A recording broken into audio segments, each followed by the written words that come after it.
Hi, welcome to the channel. This is Beyond Authentic Health and Beauty, where we are documenting our slimming world and beyond. You did it right there, yeah. And my cancer journey and beyond. So, this is an update that I don't think either of us really wanted to make, is it really? No, you told me to sit down, so I'm sitting down with you for it. Yeah. No, I know, but what I mean is it's not something that we wanted to have to film. Not this bit. So, if you want to find out what's happening, stay tuned.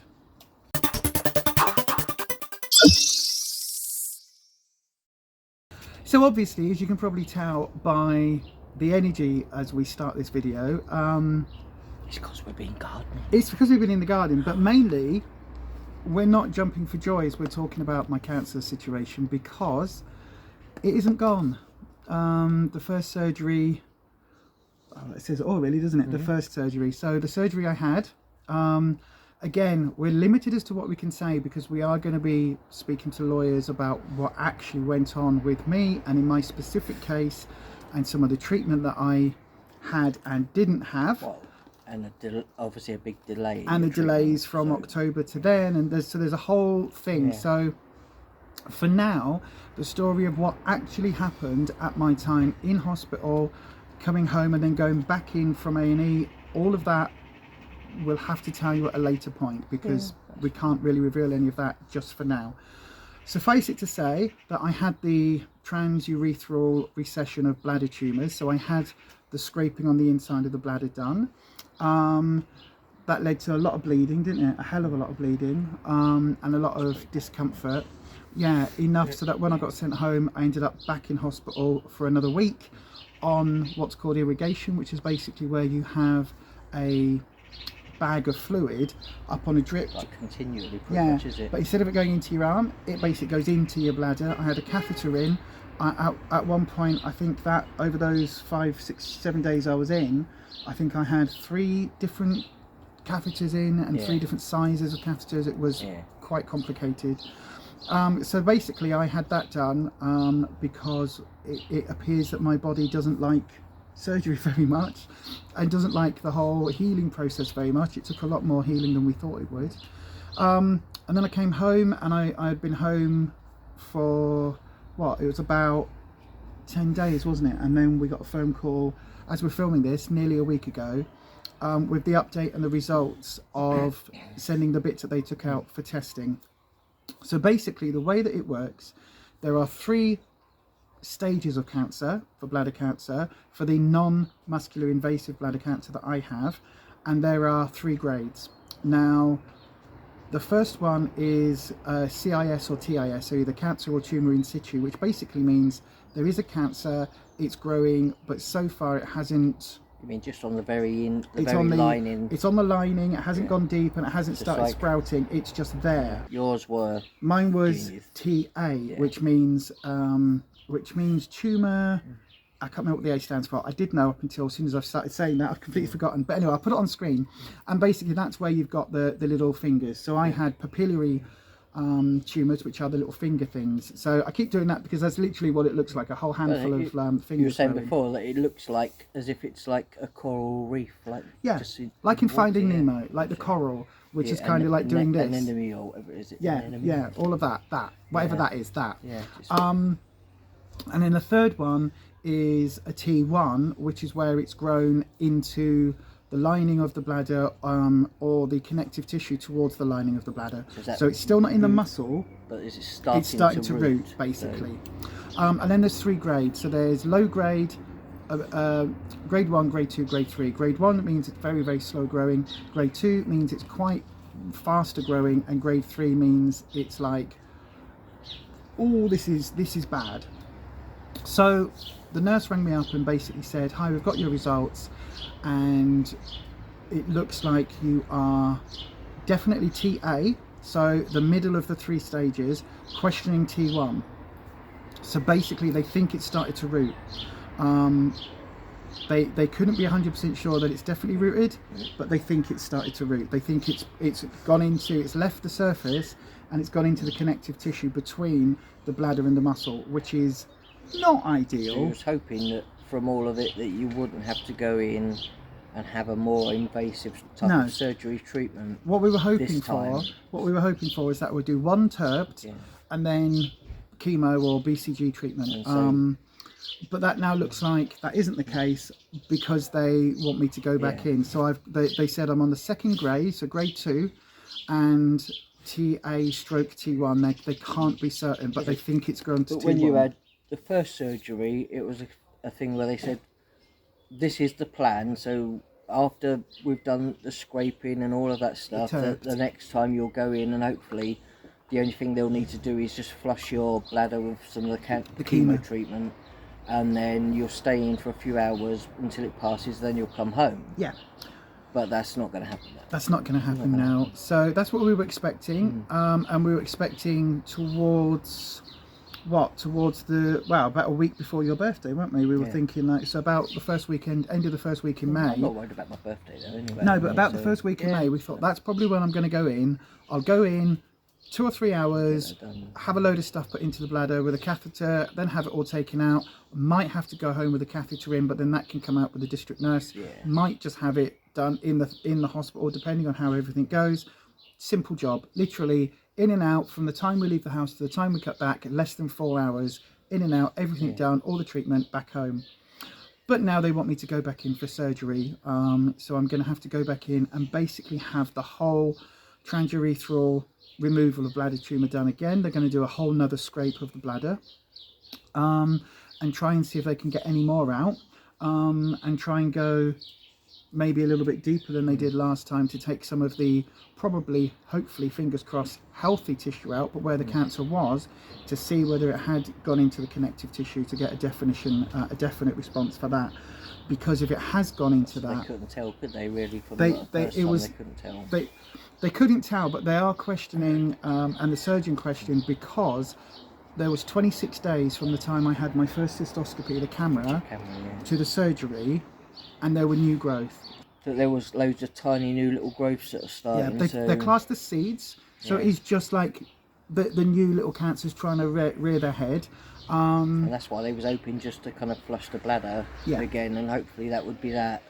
But now, because obviously they're questioning if it's started to root, now that's why they want to go in and then redo the whole first treatment that you had again. Now it's interesting because it was a different surgeon to the person I saw with the cystoscopy, and so they did say to me on the phone call, it's possible that it was missed on the first cystoscopy, and I said, well, that could be the case for anybody else. I said, but when I was in there, as soon as the cameras were on and showing where everything was, I said, I was asking for a tour of my bladder. I was literally going, what's that bit do? What's this bit? What's that bit? Oh, back up. What's that bit there? So that blood clot there, that's what I've been, right, okay. So what's that bit? That's the cancer. What's that bit there then? Oh, that's the bladder lining. Oh, what's that bit at the end? That's the, the neck of the bladder. Oh, so I was asking all of these questions, getting a proper guided tour of my bladder, because I thought, you only get this opportunity once, let's properly go for like, what is it, Strange Journey or whatever it was called, where they go into the human body. It's an old film, I can't remember what it's called. I'll put the details here. That film. So, but what that means is he probably didn't miss it, because we properly were looking at everything. But as well, it is only what they can see from the inside of the bladder. But that should have been picked up if there were new cells there. If those seeds were there 26 days beforehand, they would have been picked up. Like I said, also they can check as to, like I say, when you have it done, as to if it's kind of moved anywhere. They can kind of check certain things. I said when you go in to have it done. So so the long and short is, within about the next 3 to 4 weeks time, I'll be going back in again. We haven't got a date yet. We've got to go through that whole rigmarole all over again, and we're going to be going through it all over again. So the surgery, the only good bit about it is obviously you're more aware this. I know what to expect this time. It, because that was your first actual experience of being in hospital. And it was not good. It wasn't good. No. So this time I'm going in all guns blazing. I'm going in prepared. I'm going in, basically I'm going to insist before we go in on an HNA, which is a holistic nursing assessment, basically saying everything I went through on the first one, all of the transphobia, the lack of treatment, the being left in pain with a nurse saying that's not my fault or that's not my job, all of those things that happen, that, again, that's probably more details than I should go into, but everything that happened, I'm going to basically bring up on an HNA and basically say, look, I can't have this happen again, and you can't have this happen again, because I will be speaking to lawyers. And hopefully by the time we've spoken to an HNA, or had the HNA, we'll already have a lawyer on standby, basically, with what's happening with that. The thing is, like I say, when you went back in through A&E, it was like I say, your body trying to literally pass something that was just too big to come out from your urethra. So it was horrendous. It was horrendous. It was like a nightmare. It was a nightmare. It was. And it was very painful, very, very, very bloody, very, very painful. And then the treatment I got in there just compiled everything 10 times worse, basically, wasn't it? You might get fantastic day staff, I said, but sometimes the night service wasn't as great. But not all of the day staff were great. No, like I say, it was probably 50-50. I said, obviously you could tell the people that really loved their job. Some amazing staff, amazing staff. But it's just, like I say, the people that don't obviously enjoy the job, because obviously probably where they're a lot of the NHS are short-staffed as well. Well, it's just gone through 2 years of hell, hasn't it? Underfunded, dealing with a global pandemic. As well as that, you know, you end up having the patients that do end up suffering and not getting the correct treatment because, you know, just because of some of the staff, and it's just, it was bad, wasn't it? It was bad. There was a lot of bad experiences that we had, and especially with you not even being able to visit. Oh yeah. So you know, nightmare situations all round. But at least I'm kind of now expecting that going in. So again, the pragmatic side of me is optimistically pragmatic, so hope for the best, prepare for the worst. And at least I know that if the whole situation repeats and I have the exact same level of lack of care and transphobia and all of that stuff that goes on again, at least I'm prepared for it this time, and I'm prepared to go, excuse me, I'm not accepting this. I want to speak to the sister in charge. I want to speak to the ward sisters, and that I will be raising complaints. At least this time I've got the fortitude to do that, whereas last time I was just like, I was in so much pain and agony that, like, the idea of raising a complaint, I was just like, I don't care about raising a complaint. I just need this fixing, because I cannot. I am crawling the walls in pain. So so we'll update you all again as we know when it's going to happen. It's not good. Neither of us are looking forward to me going back in that, are we? But in another way, it's kind of like, if they're worrying that maybe it has started to root, at least they can find out exactly what's going on this time, and then you'll be a lot, you know, peace of mind afterwards. Obviously, if they, you know, it had started and they can remove or whatever they need to remove, and then at least this time you know it's been done thoroughly. So, and I've got to say, without getting all soppy and everything, I couldn't have survived that whole experience without you on my side, without you on my team. I couldn't have done, like, everything from bringing me in food, because various days there were no gluten-free options available to me. There wasn't any soy milk, there wasn't any gluten-free bread. If you want some fruit, it's not like at home where I can do like a bowl of different, maybe 4 or 5 different bits of fruit in the evening time. What was it? If you want a piece of fruit, red it apple would be or banana. an apple or banana. That's yeah, pretty much it. And then coming round with other options, and I mean, bless them, they tried. They got a load of soya yogurts in for me, but then didn't realise that because I'm diabetic, I can't eat them either. They ordered you bread in, didn't they? They ordered some bread in the end. They got your diet sorted out, and eventually. Yeah, but if it wasn't for you bringing stuff in, even bringing in like clean nighties and things, because there's a couple of occasions where I was left covered in stuff. Absolutely covered in stuff. Was it when when the catheter popped leaked everywhere, and absolutely awful. So again, if it wasn't for you, and even at one time at whatever time it was, 11:30, ringing him in floods of tears, screaming down the phone because I wasn't giving my pain meds.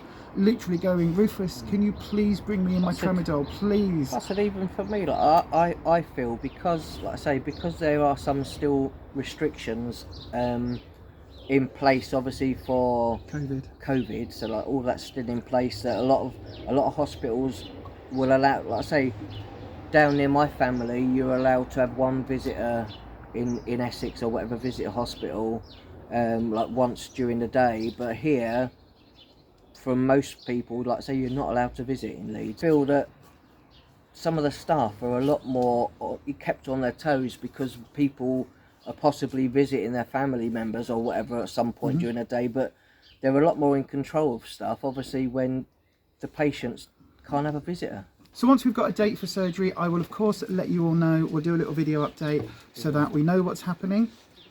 And I will be, at least I intend, live streaming when I'm in. So every single day. Yeah, just do a check-in. Yeah, even if it's just like a 20-minute check-in or a 10-minute check-in, even if I'm feeling really bad and groggy, I'm going to be doing that for two reasons. One, because I miss you all when I'm in there, but also the second one, and the major one, is so that the nursing staff all know that I am documenting my experience this time live on YouTube with all of you, because I think that's going to be the only way that I'm going to have some kind of, you know, ability to say this is being monitored, what you are doing is being monitored.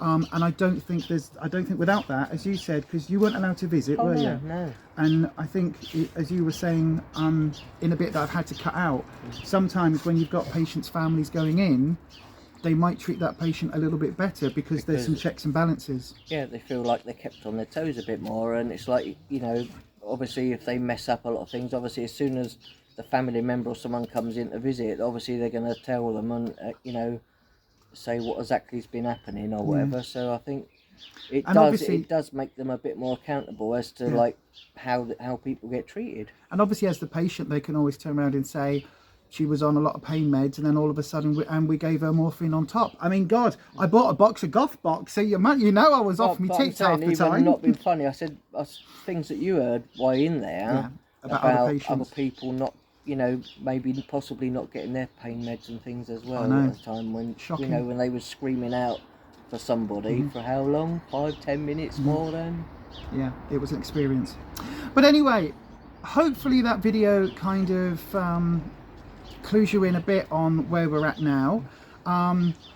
It's not what I wanted, it's not what either of us wanted. It's not the most horrendous news because it hasn't gone into the muscle, it hasn't spread too far, all of that, but it's kind of, if you imagine the worst news we could have got for this stage of cancer, for the non-muscle invasive, and then take one step back, that's where we are. It's not great news, but here we go again. This time round we're girding up our loins and we are going into all guns blazing. Partly I do think, like I say, that a lot of this would have been a lot minimal, but I'm saying at least 4 months or so before when you should have had the camera treatment at that time. Quite possibly. Didn't get an appointment, so I think things may have been quite a bit different since then. Quite possibly. But again, we can't go into that on this video. No. That is for legal. But we will speak to you again very soon. Hopefully that update helps. If you haven't already, please do hit the like button on this video. I know I'm asking you to like a video where I'm saying the cancer's not gone away and it's all a bit crap. But that helps with YouTube's engagement. That helps this get seen by other people. I am going to be documenting and sharing my bladder cancer journey with as many of you as possible, because it's like the 7th most common cancer, the 4th most common cancer among men. We didn't know. I'd never ever heard of it, to be honest. I'd never heard anything about bladder cancer before. And then it turns out a very good friend of mine lost her mum and her aunt both to bladder cancer. So it is very, very, very common, and it's so something common that we'd never heard of it. It's so common that exactly we hadn't heard of it. It's bonkers, isn't it? So yeah, so I'm going to be documenting this so that other people can find my journey and hopefully get a few ideas of what's happening in my case, but also know what to look out for when they go into hospital and the experiences that I've had. Like I said, and bear in mind, like I say, if you're someone that, as well, you know, one of the viewers that smoke, and you've got any sort of, you know, you've had any sort of cancers in your family, to be just very, very careful, you know, to reconsider and please stop smoking. Yeah, because it's just obviously it's very common. It's so common I'd never even heard of it. But but the cancer, the main cause of bladder cancer is smoking, which I didn't know. But anyway, I am going to ask you again to like this video because it does help us out with YouTube. And also, if you're finding this and you aren't one of the subscribers, there's about 40% of you that watch our videos at the moment that aren't subscribed. So do please consider hitting that subscribe button. No pressure. but it would really help me out. And then ding your bell so that YouTube notifies you each and every time we upload a video. If you would like to, again, no pressure, but if you would like to support ourselves and this channel just a little bit more, you can get yourself over to buymeacoffee.com/BeyondAuthentic, where you can in fact buy us a coffee. That's also where full details of our brand new channel memberships are, including the exclusive members only perks. Not saying anything, but you know, there is a Costa in the hospital. There is a Costa in the hospital, yes, I know. In fact, I'll put a picture just here on one of the days where I was able to go down to the Costa for one day and get a Costa. It was only one day you was able to go there, weren't you? Yes, yeah. Because I was too poorly the rest of the time, but I hobbled down. You did. I didn't have my drip is when they took the irrigation off, so I managed to hobble down with me stick and like taking my slow walk like this in my stockings, in my lovely surgical stockings, to go and get a Costa, and that was the result. There was me dropping 90s off and walking all the way down the bottom of round the corner, and then going through the hospital, through Costa, and then up the kind of like up the slope or whatever, up round to your ward, and dropping off your clothes and a Costa. You did. You dropped off a Costa one day, and then one day I was allowed to go walking. But because you was hoping to go down there with me, weren't you? Yeah, like, hopefully this time round we'll be able to. Wow, even if I've got the drip thing, but still, I'll be able to come down like and I say, go and have a probably Costa. 85 to 90% of the day you'll be on mostly laying back, because obviously it's a lot less stress on the bladder, so they get you to lay down a lot of the time, so you'll just be probably on your tablet or on your phone and whatever, a lot of it, rather than computer. But we've got to sort out putting your internet on or whatever anyway, so it'll keep you a little bit busy. It'll keep me amused on the interwebs. Yeah. But there you are, everyone. This will be a continuing story, and please stick with us, because I will document it for as long as I'm able to, and in as much detail as I'm able to. But yeah, as we always say, stay you, stay true, stay authentic, and we'll see you on the next one. Bye bye.